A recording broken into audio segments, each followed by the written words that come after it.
So, Jared, Yeah. Thanksgiving was last week. Mm-hmm. So what was your favorite thing about Thanksgiving dinner? Didn't we do this last Thanksgiving? Probably. We talk about that comes around every year. What were you thankful for? Oh, What do you I think? don't remember if we talked about. I think last year we did talk about favorite dish. So you asking that, or I what don't I'm know. thankful for? I'm just asking. Okay. All right. Thanksgiving as a whole. Well, I would say as far as what I'm thankful for the most, in this year and from the past year is God and my family, for sure. Both have been very important to me this year and last year especially. And besides that, food, I think it's probably the same as whatever I said last year. I don't know. What are you thankful for this year? I mean, I'd say family too. I mean,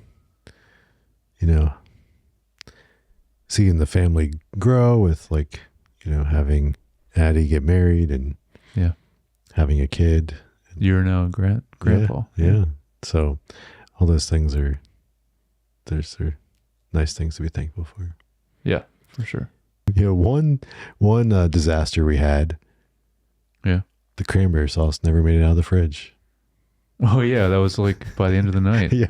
Were you the one? I went to go get a drink out of the fridge, and I was like, "Wait, there's a whole platter of cranberry sauce in here with pomegranates like sprinkled on top." And, that was a nice touch. And someone had cut it all nice, and I think our sister did to make it all pretty, and then it just sat in there the whole evening. She did a lot for the setup, which was really nice. Well, the weirdest thing is that no one missed it. Yeah. That's weird. No one asked for it. Yeah. That's what's most surprising to me about it. I mean, I really like that normally anyway, so I'm surprised I didn't think about it. I 100%, like I always get at least one slice of the canned processed cranberry sauce. Yeah, the canned stuff's good. Because it's a nostalgia thing. It's not, It hasn't, like if I had that for the first time today, I'd probably be like, this is disgusting. Yes. But because I grew up having it every year at Thanksgiving, it's like what I need to get. I agree. I had some at my lunch that I had at the other family's house. So so I had some already. Oh, okay. But yes. Yeah, and it's I don't know why, but it's never as satisfying if it's fresh. With that in particular, it is always better if it's just like the old like the canned Jello. I think you're right though. It's the nostalgia thing. Yeah, I think that's what it is. Yes.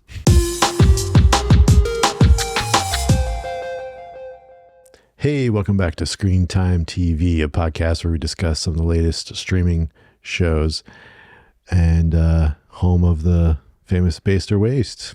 Yes. So, Jared. Yeah. My feelings for you haven't changed, Jared.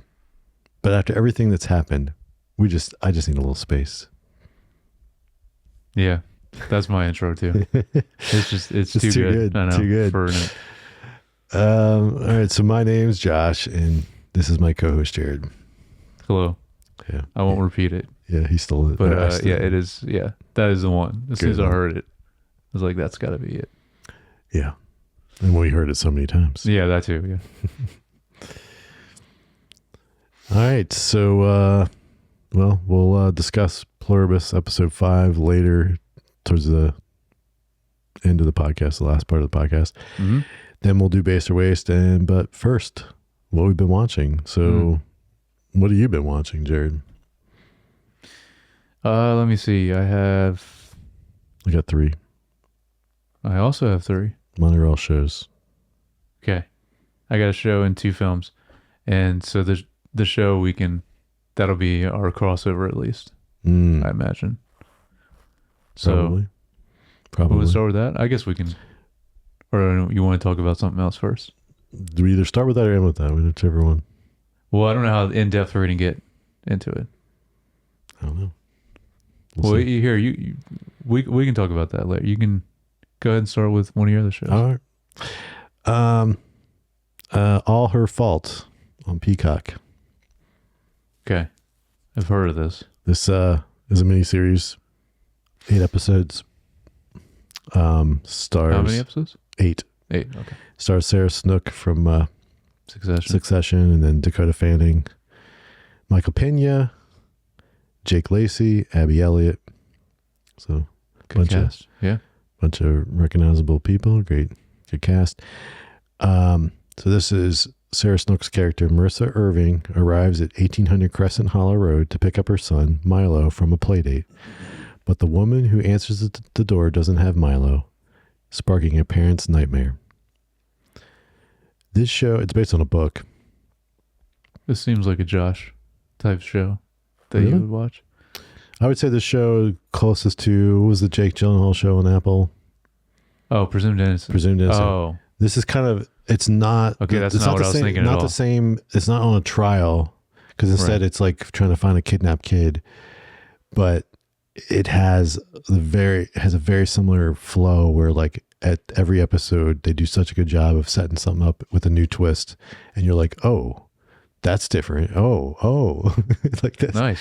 And so, and then you know how everything kind of comes together at the end. You're like, oh, okay, like it, yeah. So, I enjoyed it. I watched all 8 episodes.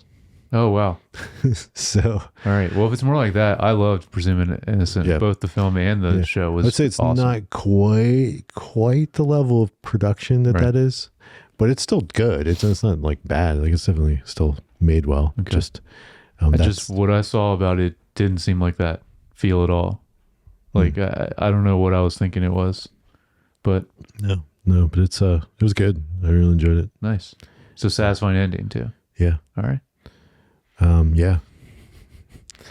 And All Her Fault on Peacock. Okay.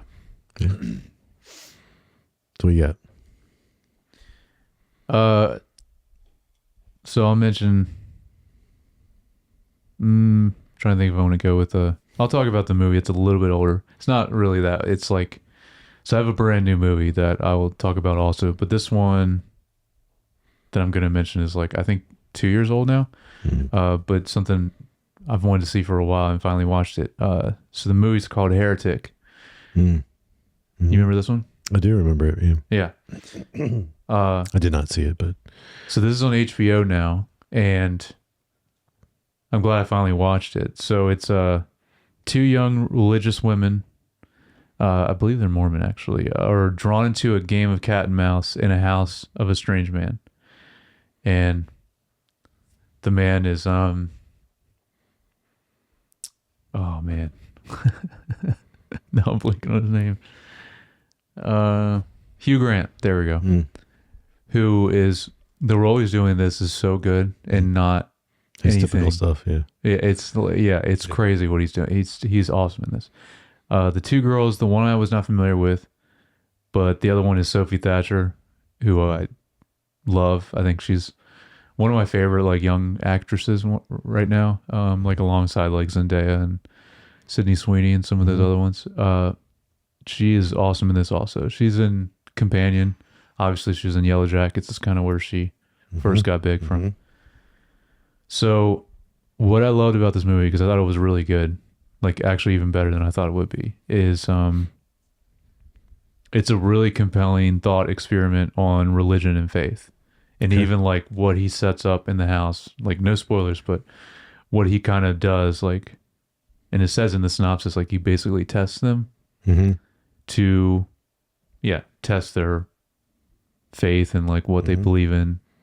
And it's just, it's really compelling, wonderfully acted by not only him, like he's killing in it specifically, but they're also good as well, obviously. But cinematography was really great too. Very satisfying ending too, because like this kind of movie, I was like, I don't know how this could go like end really not great, but it was So overall, like very good.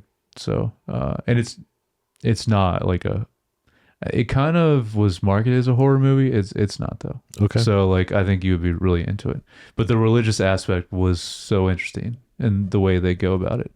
I like how they they go into it from like literally every religious background essentially, and kind of explore every type of religion and kind of test every single one. So very, very interesting movie that I really liked. So that's on HBO. All right. So something else I've been watching, DMV. Oh yes. I wanted to check this out. I haven't yet. This is on Paramount Plus. So this is a workplace comedy. Isn't it a network show though? It's probably on CBS or something. I don't know, but it's on Paramount Plus for streaming. Okay. Workplace comedy is set in the dreaded DMV office, following quirky minimum wage employees who make the best of dealing with annoyed customers, finding solace in each other's company. So this has got a handful of people really not recognizable, but Tim Meadows. Tim Meadows is kind of, but he's not the main person is a lady, and she's kind of the main character. And I feel like I feel like she's maybe been like a side character extra in something before, but like she's definitely, but yeah, I watched two or three episodes of it. It's, as good as something like this can be, especially to start off. Like normally, they take a little bit to get going, but yeah, I mean, it is a great setting for this because the DMV is like, I mean, like Superstore was kind of, great in the, like, it's dealing with customer stuff that, like a basically super Walmart or whatever, Target. But, the DMV, like everyone hates being at the DMV. Yeah. So like to be on the other side with them and all the potential. Yeah. I'm sure they lean into that a lot. Yeah, oh yeah. And so it's, and just the main characters, Tim Meadows, the lady I said is the main, they're all like the people that go along for the test drive to like treat your driver's test. Right. Is so like that obviously leans, and there's opportunity there to get it out of the building and do something. So yeah, so it's pretty decent especially for the start. Like I said, most of these get better with a little bit, at least a few episodes into them. So yeah. Oh yeah. Okay. All right. Yeah. I've been wanting to check this out. Now I was going to ask you, is it shot like a normal sitcom or is it shot like The Office? It's like shot how do they do it? It's shot like The Office, I think. So is it like a documentary single crew? Camera. It's definitely like a single cam, I think. But is it like a documentary crew, like Parks and Rec and or things go out of focus? I'm trying to remember now. It's a good question. Or if it's just like a normal sitcom. Yeah. So I'm curious. Well, normal sitcom is multicam. Oh, sure, yeah. That's what I was saying. Like I think it's not still, like a laugh track and all that. Yeah. I think it's still single cam. Okay. Just trying to remember if they had like where it feels almost. I don't know if they're doing the document. They're definitely not doing the interview stuff because like that Dad and like Modern Family did. Yeah. The Office and but it kind of has the. Otherwise, it's definitely single cam. And I was trying to remember if I don't think anybody looks into the camera or they do any like where, things go a little out of focus sometimes and stuff like that. Okay. Finding focus like they do. And so I think it's just single cam, but not documentary. Okay. Isn't one of the guys from Righteous Gemstones in it too? Yes, he's the other. That's right. That's the other person. Yeah, he's the other. But he's like a smaller, like he's just there for like random comments. Yeah. Yeah, that's so it's centered on that this lady. Woman, though. Yeah. Okay, all right. Yep. But that's DMV on Paramount Plus. Okay. We're checking out. All right, what's your next film? All right, so this is, actually, both these films like really good. This one though, Begonia. Finally out on VOD. I've been waiting. Really looking forward to this one. Didn't know it was on VOD. Yep, just came out on VOD. Two conspiracy-obsessed young men kidnap the high-powered CEO of a major company, convinced that she is an alien intent on destroying planet Earth. So the premise is so good in this already. This is Yorgos Lanthimos, which I had to check to see, like, do we have him on our list? Because I haven't really seen, I don't think any of us, like, I don't think I've seen The Favorite. I think I did see Poor Things. He's been like, kind of like Luca, where like, he's been getting movies out pretty quick, like at least one a year recently. And It works with some named actors too, and like of course Emma Stone's been in all like the past 3, and she's always so great. I think she just gets better and better as an actress. Like in every like newer film I've seen her in, she's just so good. So she's obviously great in this, but it's Jesse Plemons also, and he's always great. Yeah, he's always great. Yeah, he is. Man, him in the what was that war movie? He just had that small role. Oh, Civil War. He killed it in that. He was so good then. Yeah, actually, kind of more along the lines of that is kind of more his character in this. It's great. But no, he's definitely like, this is a very current movie because like obviously it leans heavy into like people that are just really online and getting into conspiracies, and that's his character. It's him and his cousin, which did not recognize his cousin, the actor that's playing him at all. But Yorgos's visual style is so unique and beautiful. You see this in most important things. I'm sure you've seen even from the trailers of it. Like it's very unique. And they do that in this too, especially at the end.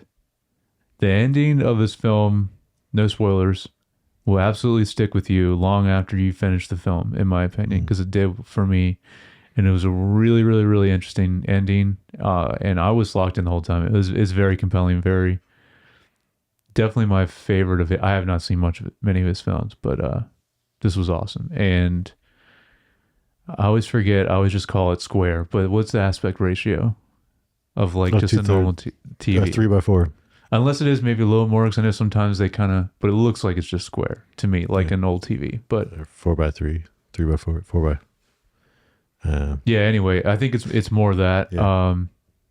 4:3. That's what. 4:3. Okay. Because it is still a little wider than it is tall. Okay. Like well, this actually might be a little different because I just remembered I watched an interview with Yorgos, and he said they used same camera they used for the Brutalist, which is like he was talking about how the cameras are so loud. The Brutalist was shot in, like 70 millimeter, right? Yeah, it's what are those really loud cameras though? Is it VistaVision or Panavision? I think it's VistaVision. I don't know. Anyway, they shot this one on that. So maybe that's why it always has to be that. Maybe it can only be that aspect ratio. I don't know. Or is that more? Brutalist was like, no, Brutalist wasn't like 16:9 at least, if not more. Yeah, you're right. I don't know, but I remember him talking about it because he said, obviously there's a lot you have to work around and you can't like be running around with these cameras. So he said it was like something that limited them in a good way.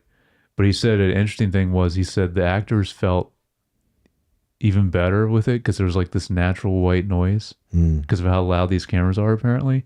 That they said it actually helped with their performances, which I thought was interesting. But I love the way it looked. I love the Brutalist also and the way it looked as well.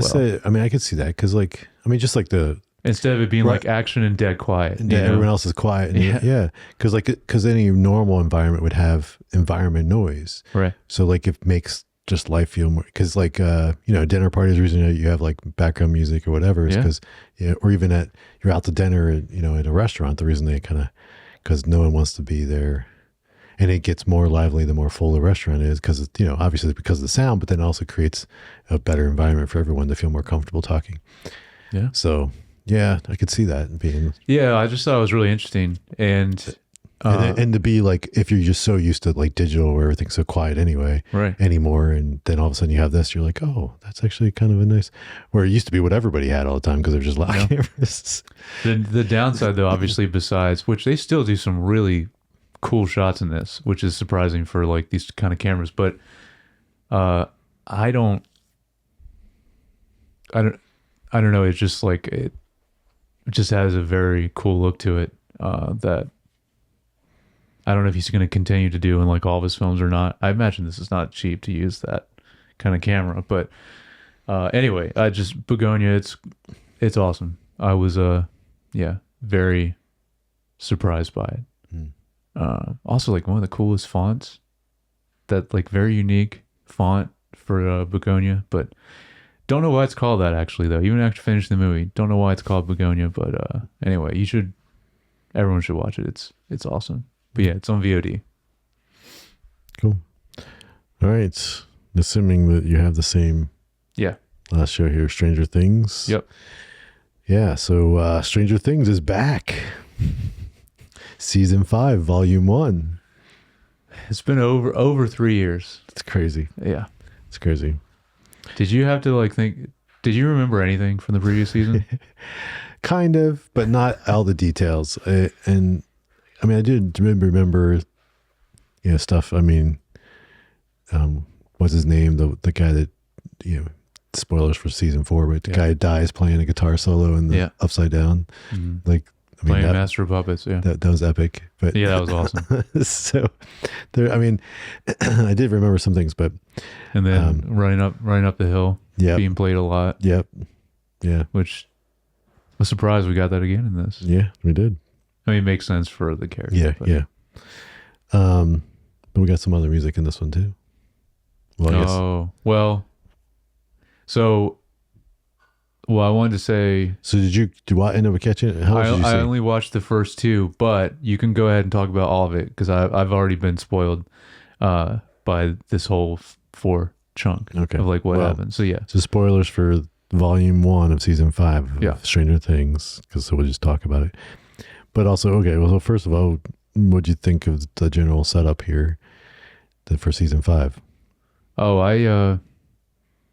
I thought it was really great. Like, it's been so long, but then like starting to watch this, I was like, oh, like this is like I almost forgot like how awesome this show is still. Yeah, and I think it's a really strong ending or strong start to the end of last season. Yeah, I was like, I agree. Like, I feel like, but I think there was something, especially in the first episode, there was just that like the discovery of like what they've been up to. Like, it's kind of like enough time passed that like they've got this, because that whole first episode, you're talking about going on a run, right, or what, or something.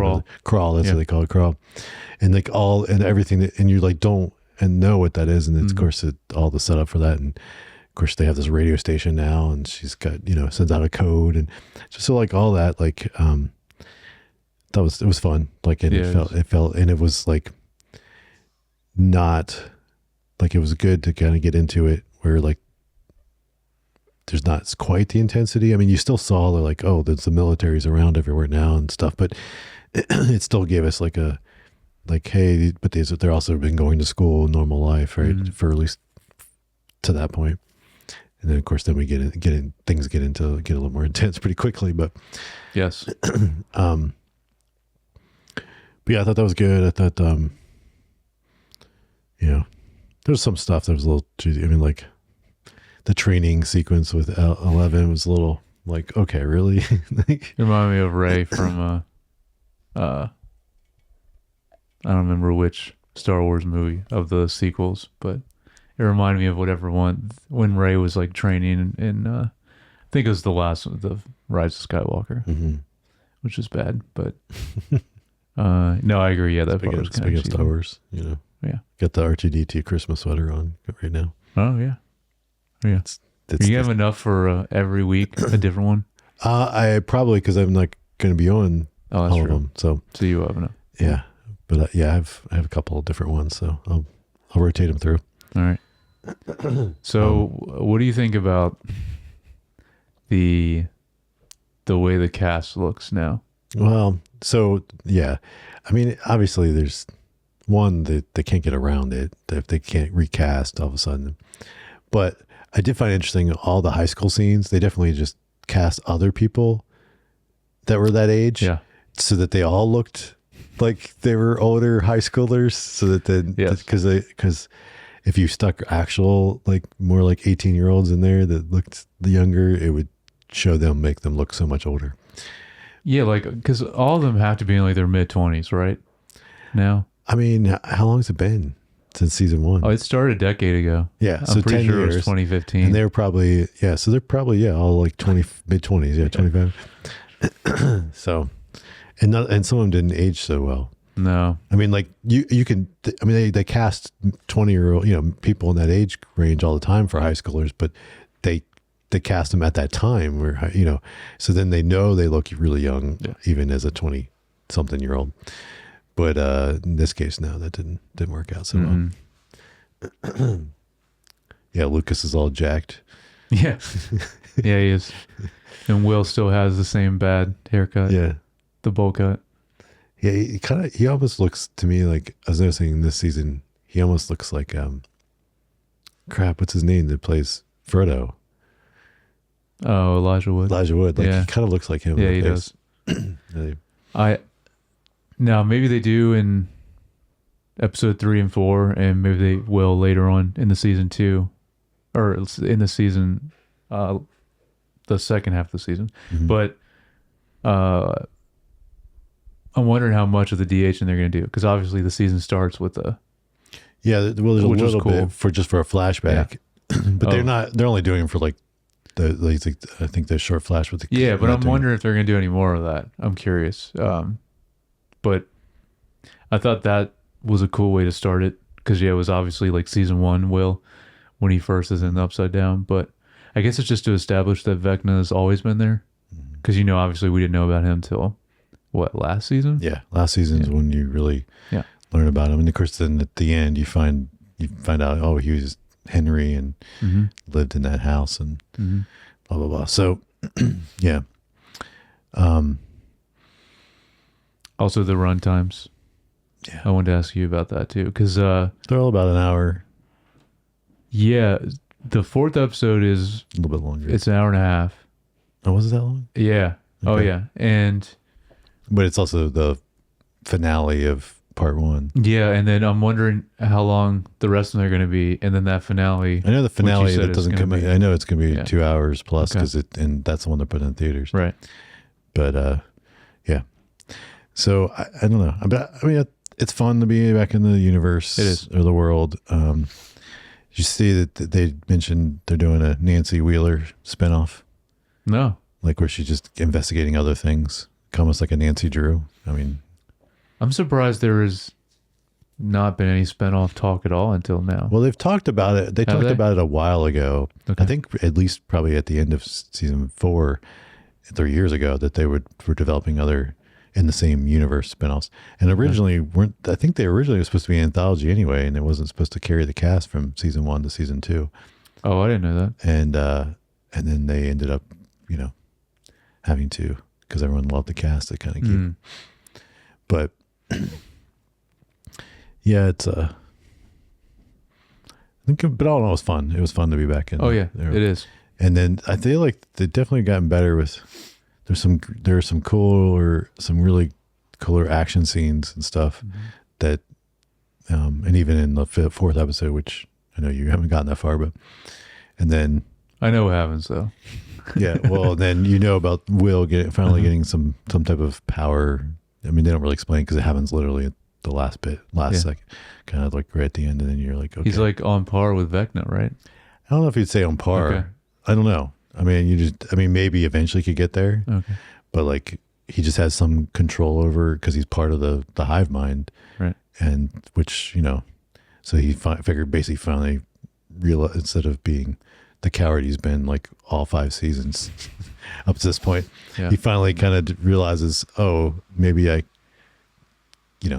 can find it in myself to use this instead of it being a burden, and he figures out he can actually control him some too, and so it's cool idea, cool like thing. I think would have been maybe a good thing to build up to at the end of last season, and then instead of using, but I don't know, they probably didn't have that thought through that much. So, but yeah, looking forward to it. Now I gotta wait till Christmas to watch the other. Christmas and then New Year's. It's time for Based or Waste. Welcome back to Based or Waste, the internet game show where we go on Rotten Tomatoes. We check and see what's trending with TV shows or movies. Today it'll be movies. And I picked 10 of them, and Josh is going to guess if they're good or bad. And we go by Based or Waste, and we go by the audience score. Last week I did not do so well. Yeah, last week was not great. And Got a D. yeah, this this list, actually no, there's a few good ones in here. Just not quite as much new stuff, but and I think there's at least one in here that I'm not sure if we might have already done, but And don't forget to play at home. yes. Play along. Yep. Yeah, some of these I'm not sure if we did already, but there wasn't as much new stuff, so that's why. I just want to. You're listening to Smooth Jazz. Was it? What does it sound like that? I don't know. I feel like okay. I didn't know if I was talking in like a radio DJ's voice or something. Nah, it's just the low voice into the. Yeah. Anyway, yeah. Are you ready? Let's do it. Okay. Let's do it. All right. Hopefully you do better this time. I know. Gosh, that was bad. It's terrible. First one is a re-release. Okay. Zootopia. Oh, we're doing movies. Mm-hmm. Oh, I thought you said TV. No movies. Zootopia. Based. Yeah, of course. 92.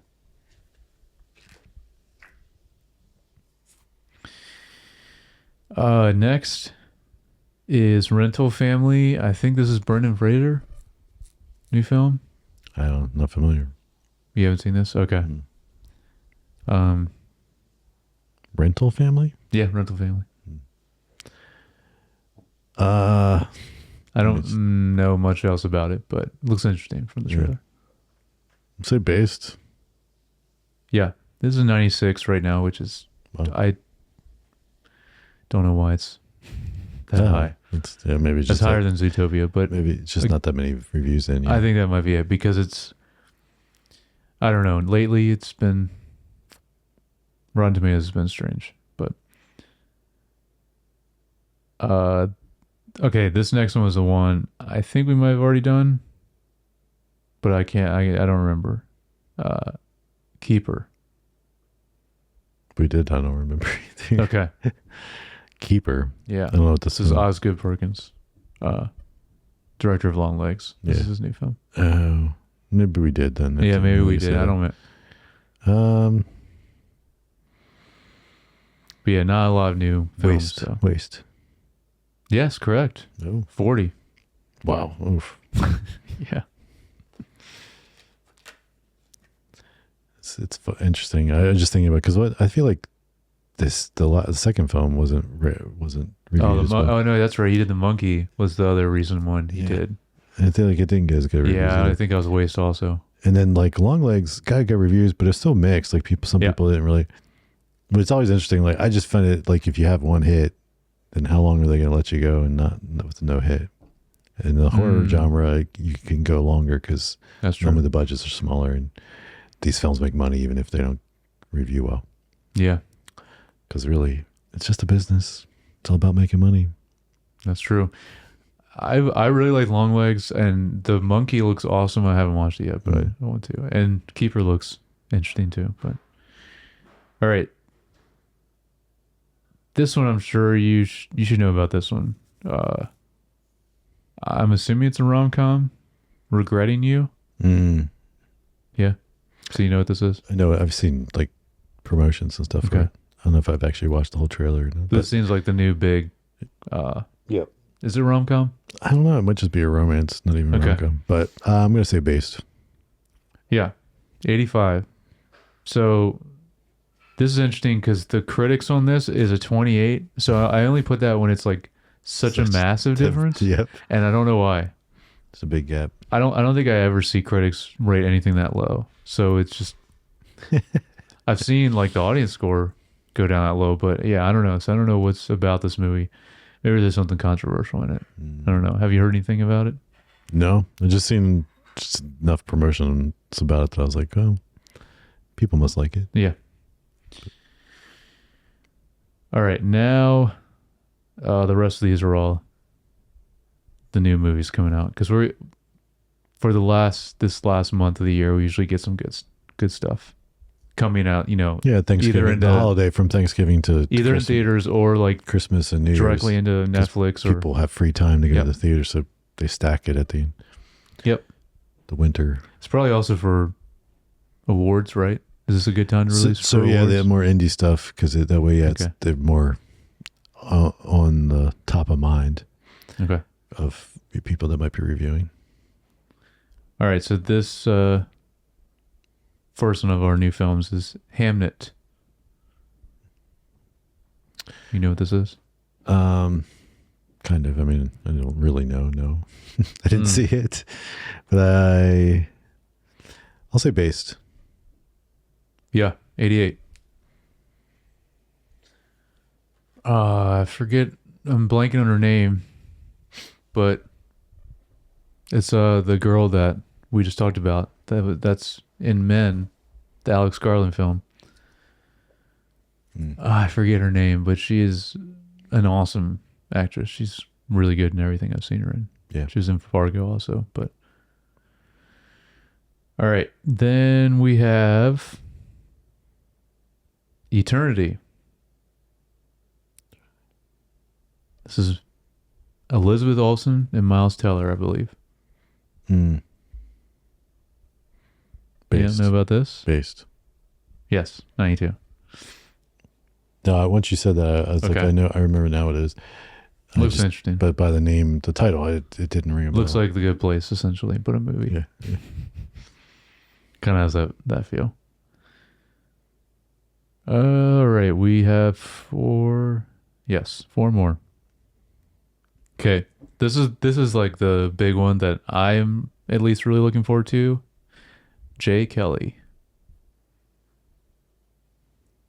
This is George Clooney and Adam Sandler. I think it's gonna be on Netflix this week or next week. Okay. It's one of the big, Netflix always has a couple a year, like really big movies, like Frankenstein, just the Guillermo del Toro one. Yep. I don't know who directed this, but it looks awesome. Let's just say based. Yes, 68 though. So I'm not sure. But also, how many audience can see it if it's not on, if it's just Well, they always do just like Frankenstein. Yeah, but they do like a couple. But it's like a weeks. small release. Yeah, it's in film in the theaters, and then it goes Netflix. Yeah. No, I know. Normally, not many people see it, and they just wait for Netflix. All right, then our last 3 are the really big ones. Zootopia 2. Based. Yep, 95. This is interesting right now. That's higher than Zootopia 1. I've heard people like it better. Is it that good? One. Yeah, I want to go see it, but I haven't seen it. Okay. It's always hard with sequels, especially I love the with first animated. Me too. But can it live up to it? It's like normally it doesn't. Normally sequels don't, but that would some be of great. the animation does a pretty good job of it. Like Toy Story 2. That's true. That's it. By the way, I couldn't believe that there's another Toy Story. Yes. I had no idea. Yes, they're making another one. That's awesome. And it's still everyone, right? Like it's the whole cast? Yeah. Great. Just another I don't know about one. the whole cast, but definitely. No, but yeah, at least some of the mains. Yeah. Yeah. Tim Allen and Tom Hanks. Just like I know I'm gonna cry in it, like every Toy Story movie. Like, man. Yep. All right, and then we have Wicked for Good. Also based. Yeah, 94. I don't know why these.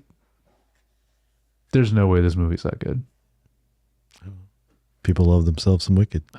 Especially the didn't- audience. I mean, like I'm True. sure the critic score is not that high, but No, probably not. But I didn't really like Wicked. I didn't see it. I love the music, but the movie. Yeah. And I heard that the second half, which is this movie, is like not as good. Part of the story. Yeah, so that's why I was wondering why it's this high. But Hmm. All right, now we were just talking about this kind of in our film podcast. Wake Up Dead Man, which is the new Knives Out film, which again is not on Netflix yet, No. but I guess is in There's theaters. another one I'd like to go see in the theater if I had the time, but I don't know that I'll have the time. Yeah. I'm also going to say based. Yes, this is also rated very high, 95. How'd you feel about the second one? Second one was good, but not not as good as the not first guy. good. Yeah. I'm wondering how this will live up to. So this is I got to do. Oh dang! I didn't even realize you just did. just made up for last week's. I know.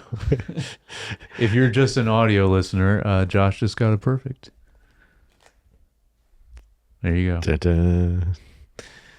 That proves to you haven't had a perfect in a while because you had to figure out how to do it with the new, Well, we've only been the new using system. I this know for a we few haven't weeks, done that. Yeah.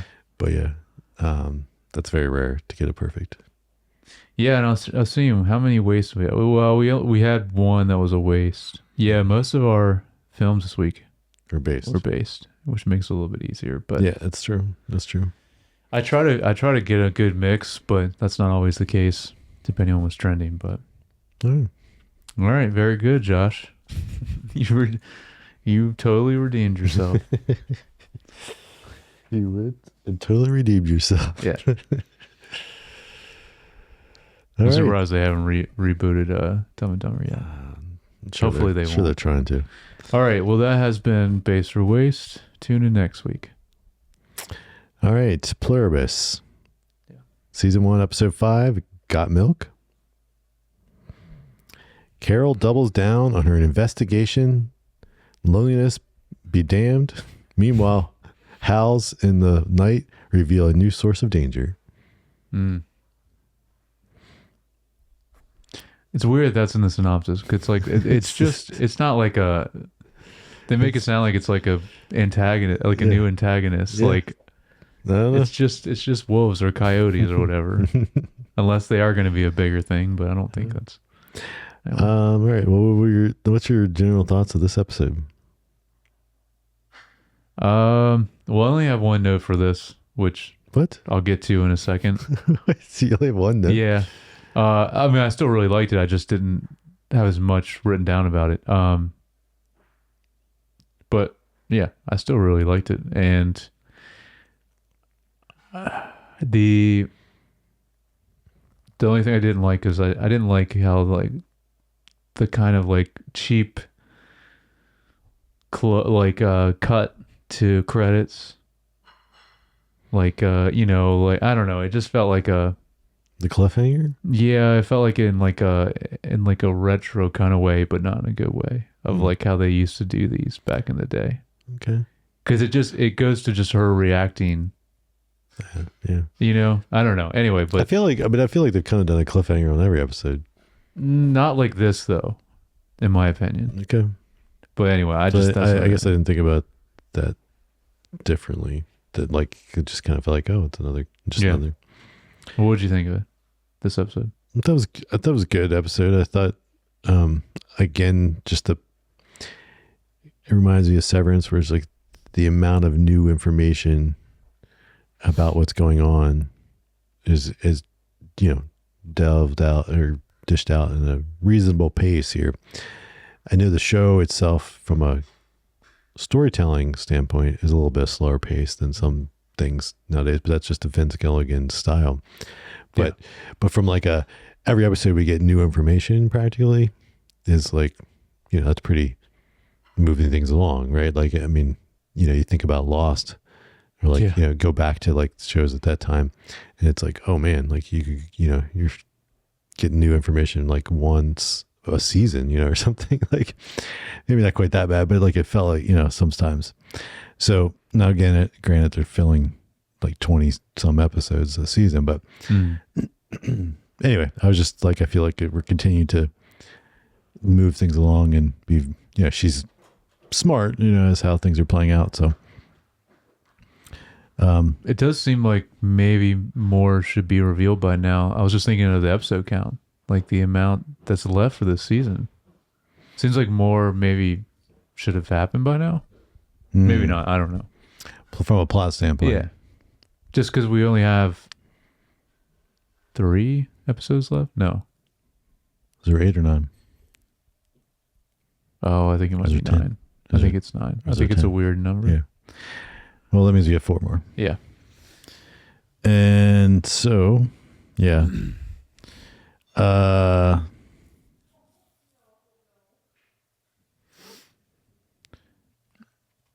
So we open with Carol getting a call from the lady that has the kid. I think she's like Indian or something, but and she calls her. Oh yeah. Yells at her for making her Yeah, we kid haven't cry. seen her since the beginning. Yeah, making show. her kid cry. Yeah. Which was funny. But then the important thing is, as soon as she hangs up, she tells the guy, one of the others walking by, that to let her call her anymore, and he kind of ignores her. And as soon as, I was like, okay, that was different. Mm-hmm. And I was like, oh. And then they proceed to, she takes a nap. And then, and there that time and after a sequence of just them mass exiting. And then she kind of wakes up and the hospital's empty. So then she goes to the rooftop of a hotel nearby and sees cars leaving.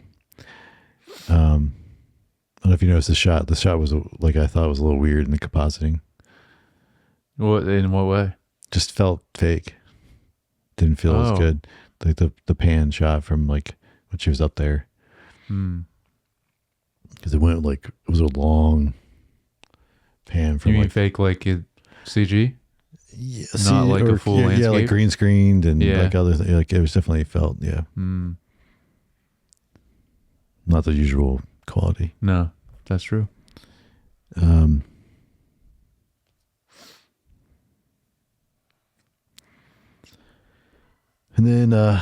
then we get the music, and then anyway, so now we're at 8 days, almost 9, because it's 8 days and like 20 some hours. So, and Carol's writing a script. Basically, it turns out she self-tapes herself to get a message out to the other 12 people, whatever, that are also not affected. And she kind of tells them the stuff she's kind of found out recently, and she apologized for making them cry. She's like, I know that might have offended one of you, kind of thing. But, she's trying to, get them to be like, hey, they basically can't lie. And they kind of told me, yeah, this can be reversed. So, kind of, hey, we've got a mission here to save humanity kind of thing, and trying to get some people to buy in. But the funny thing is, so, this is when we think first time we get the recording, right? Because then she calls them to be like, hey, I need somebody to pick this DVD up. And she gets this weird recording that says, hey, Carol, Yeah. Yeah. And then we get You just need a little bit of space. through the rest of the episode, yeah. Yeah. Did you recognize the voice on there? No, I don't think so. The actor that plays Howard in Better Call Saul. Oh, that's cool. Yeah. I did not get that. That's awesome. So anyway, So technically our first Breaking Bad Better Call Saul cameo. Kind of, this. yeah, I guess. Well, yeah, I feel like there was another one already. I mean, besides, because we, Obviously Ray Seahorn. yeah, but like I'm just wondering if anyone's going to be in this at any point or show up in this. I think that's someone that was the EMT person that showed up. And I only know this because I was listening to the official podcast after the fact. The EMT that showed up either to help, what's her name? The first time she got hurt, or the second? I think the first time she got hurt in front of the house from the grenade. Yeah. I think they were saying like she also played an EMT in some like either Breaking Bad or Better Call Saul or something. Oh, okay. So like she. Yeah, but that's like a background person. Yeah. Okay. No, yeah, I haven't. I keep forgetting that they're doing a. Yeah, they don't. Official It's not like a recap either. Like they don't really recap. They just talk about like production stuff like that. Yeah. So it's cool. That's cool. Anyway, so they tell her to put it out, I guess, put it out, and she says to keep her distance, and then we see this drone flying in, and which was definitely comical. Drone flying and pick it up, and it kind of. It's not the first one. When does the one get stuck? That's later. That's later. Okay, all right. And then she goes to bed, or right before bed, and then, which I think is sometime around this, because then she calls to ask to turn the lights back on too. Yeah, because it's like kind of eerie with nobody around, and then like just all dark. So she does that, And that's after this, because she goes to bed and she actually goes back, and this is the first time we see her sleep in the bed. She's been sleeping on the couch. So that's kind of significant from a emotional standpoint for Carol. Yes. But then she hears something outside, and it's these wolves digging into. She scares them off. That's when she asks the lights to be turned back on. And she comes with trash, and then in the morning she calls to get the trash picked up, and they're like, "Well, spread them out, and they have to be 17 pounds or less." Which again, kind of funny when she like checks it. She's like, "I don't know." Like that's what I tell. Yeah. How do you? I mean, it's like you don't. It's like what weighs 17 pounds. But then the drone comes again to pick up the trash, and it like struggles to pick it up, and then as it's leaving, it gets caught on a light post and wraps around that, destroys the drone, and then still drops the trash, and it busts out everywhere and makes a mess. I like that we get, I think the next time a drone comes, I like how we get a shot to see the other one still hanging there. Like that was great. Yeah. Later when she does another tape. Yeah. So then she picks up all the trash. She takes it in town and putting it in the like bins in the city to get rid of it. And this is also that the wolves or coyotes don't come around again. And she notices in the recycle thing, because she takes the lid off to fit the thing, and there's just like a bunch of empty milk cartons. So she checks some of the other trash, and that's like all that's in these recycle things, these milk cartons. And then she checks a big recycle bin. Yes. And the same thing, she falls in. Yeah. And then she figures out, okay, well, this is where are these being made? And she goes to the milk carton manufacturing, bottling, I guess they're not bottles, cardboarding. Yeah. Yeah, because she talks about how it's like the milk cartons from when you were a kid, the way they look and are made. Well, that's later in her video. Yes. So then, but I'm saying aesthetically, the way they look, it is like it's like the childhood. Yeah. So then she gets to the manufacturing place where they're making these, but then finds that there's this like other substance that's got. She later describes kind of olive oily, but then the amber color, and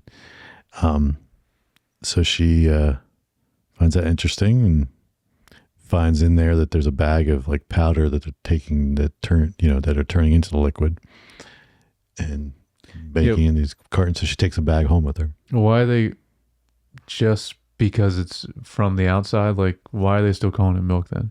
I guess just because they wanted it to look that way on the outside, or wanted to, maybe blend into things. But also it might just be like, hey, this is what they already had to put it in. Because it could be if you maybe went to a different city or different town, maybe it's in something else. Like, yeah, that's true. So it's only this way, maybe in Albuquerque. Just because that's what the manufacturing that's nearby is making. Or maybe the substance needs to be in those kind of cartons. Yeah. Don't know. But she takes home a big, like what it looks like a 20-pound bag or whatever of this stuff. And then she decides to test the powder. And she mixes some with water. She does her whole thing there. And of course, the pH balance, balance. Yeah. and it doesn't in the chlorine levels. Yeah. Because that's all she has to test with.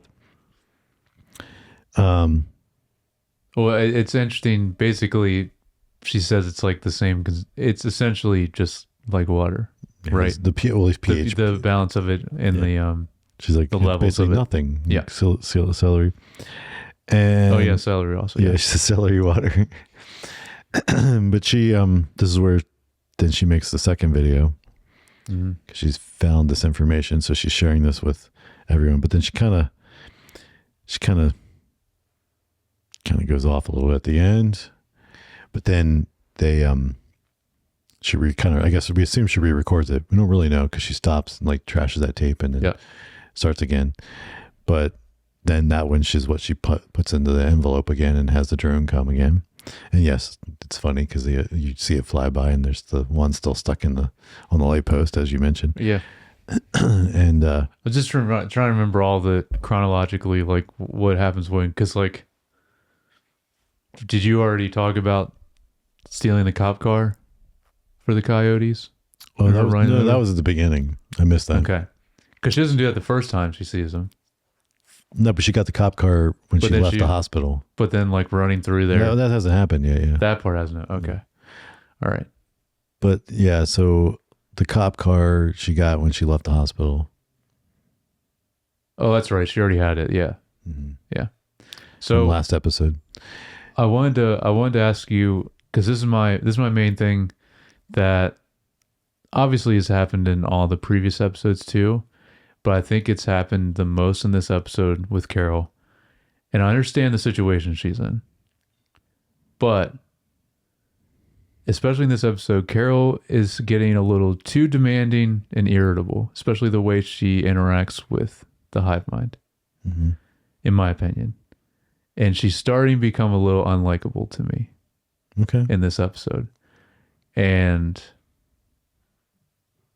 which is weird because I know that's not like she's our protagonist. Like, so I don't know why, but it's just like I noticed it the most in this episode because she's like very Well, she's gotten the used to way them. she is. I think again, it's been 9 days.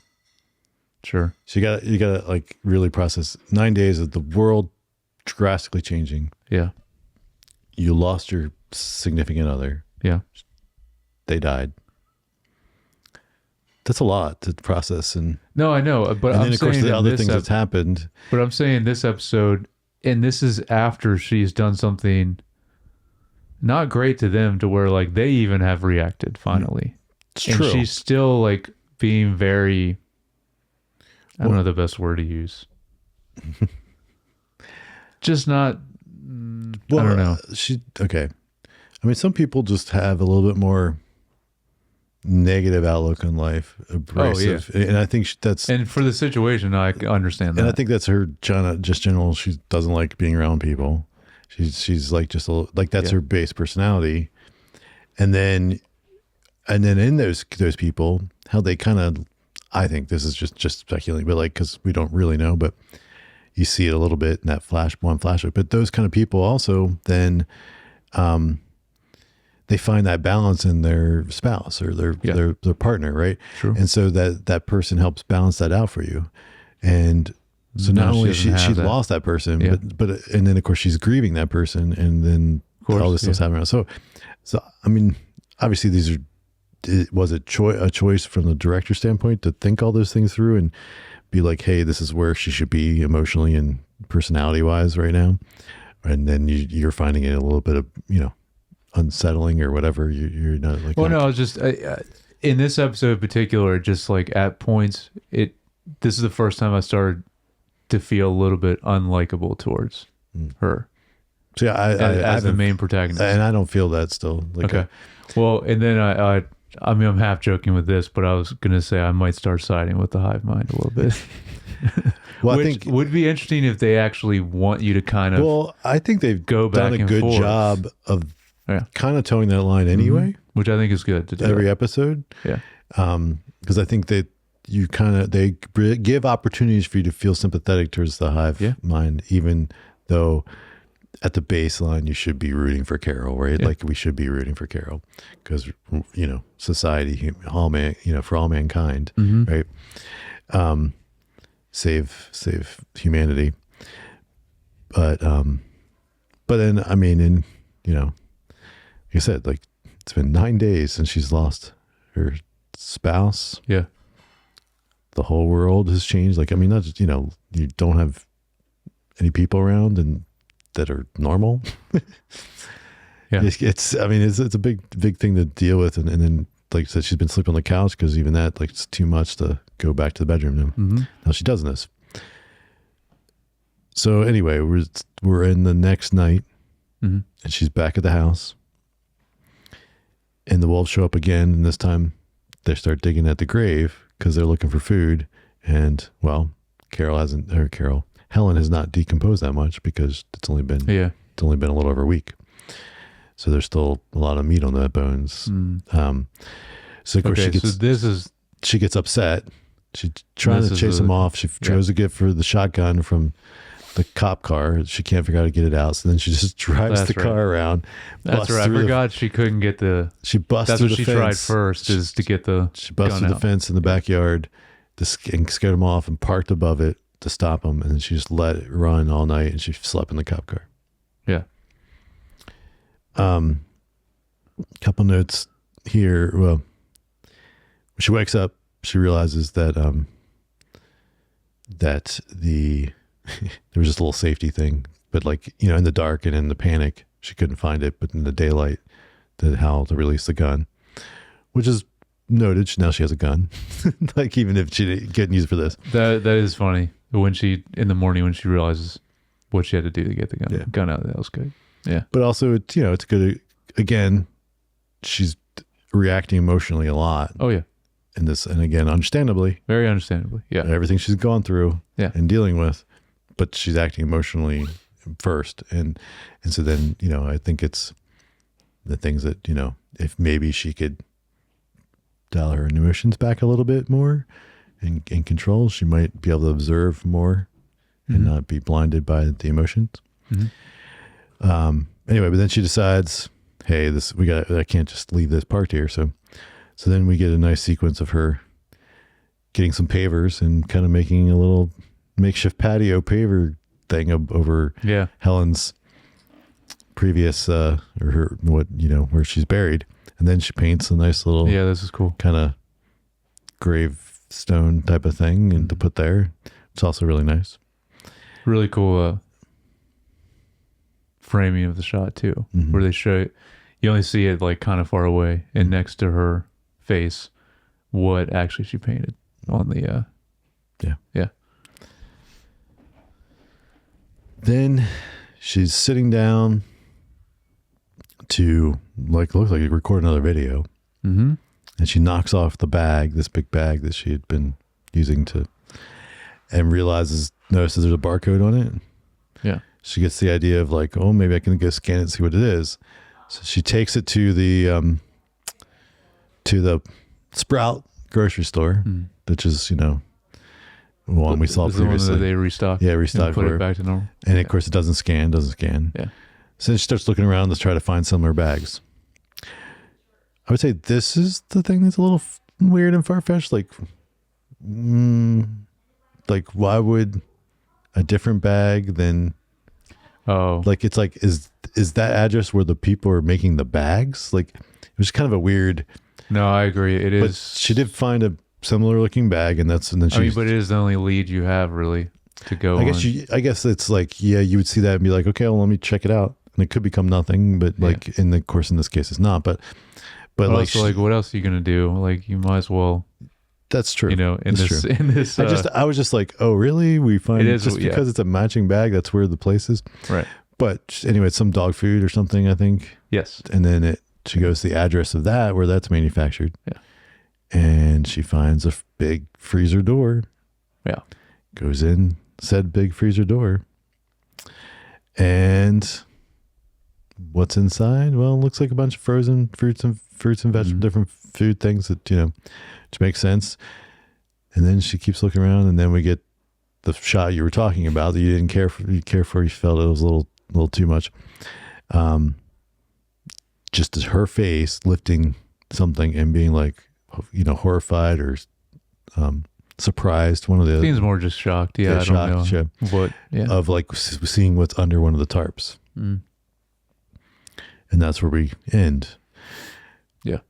Which, I mean, to granted, it's also like a big kind of a cliffhanger, and they released this episode early, which means even longer to force getting to see the next one. So, okay. So what do you think? Well, two things. What do you think is the substance in the milk cartons? Your thoughts on what that is? I really don't have any idea for that, and I'm assuming your other question is, what do you think she's shocked by? Yeah, I don't know. Like are they related? They may or may not be related.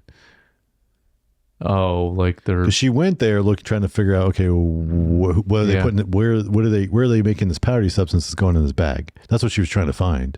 Yes. Figure out what that bag is. But then she found this whole freezer warehouse of stuff. So, I mean, what she finds there could be related or not related to that bag. To what's making the Yeah. So, quote unquote the milk. bag, what's in Yeah. the bag is the powder that gets turned into liquid. So what is that powder? Yeah. I guess is what I'm asking. What do you think that powder is? And then what do you think she found there? I don't know, because I was thinking about this for a while after watching the episode, and we haven't really gotten many clues yet to really even, at least for me, to have like a good guess of what it could be or speculate much about it. So I honestly have no idea. What do you think? I don't know, because there's not much to go on so far.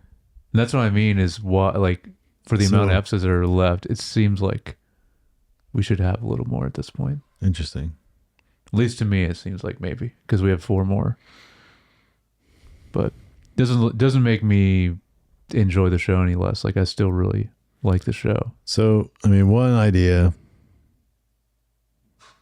is that I thought it's just she sees the bodies there, and they're like frozen bodies, and then turns out that they're grinding up either the bones, and it's like bone marrow or something. That's something I just thought of, but I think that'd be too dumb. It is a very like obvious thing, right? Like for someone like Vince Gilligan Yeah. and his team, yeah, I don't think that. so.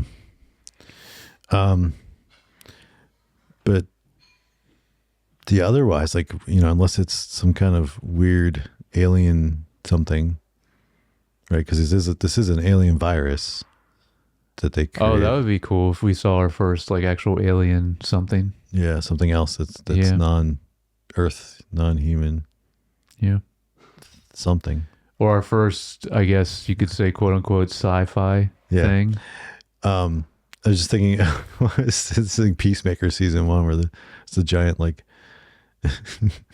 giant cow thing that's milking that the. Oh. Oh yeah, I didn't even think about that, because that is the liquid that they drink. Yeah. Yes. Wow. That would be crazy if that's what it was. Yeah. Giant. That would be the size of the whole place that she's in. Yeah. Just hanging. Yeah. But yeah, I don't know. I mean, what else? I guess one that she'd find that she was surprised. I thought about this, like, what if there was like just copies of other bodies, and she's, find out that some of them are clones and or like something. She see her dead partner. Yeah. Or something, and be like, wait a minute. Or is it a bunch of clones of her that they're trying to test, because at some point they're trying to test how they can convert her. I don't know. I think that's another reason why, like, I haven't really come up with anything, because we haven't really gotten like much of the sci-fi elements yet, which again, I know like my definition, your definition is very different for sci-fi, but we haven't got much into that realm of it yet, which I imagine we will, but yeah, I don't know. It's just not much to go on in this moment. So yeah, but that's the point. You're supposed to speculate. I know but that's my point is I feel like we should have more to go on at this point, and we don't.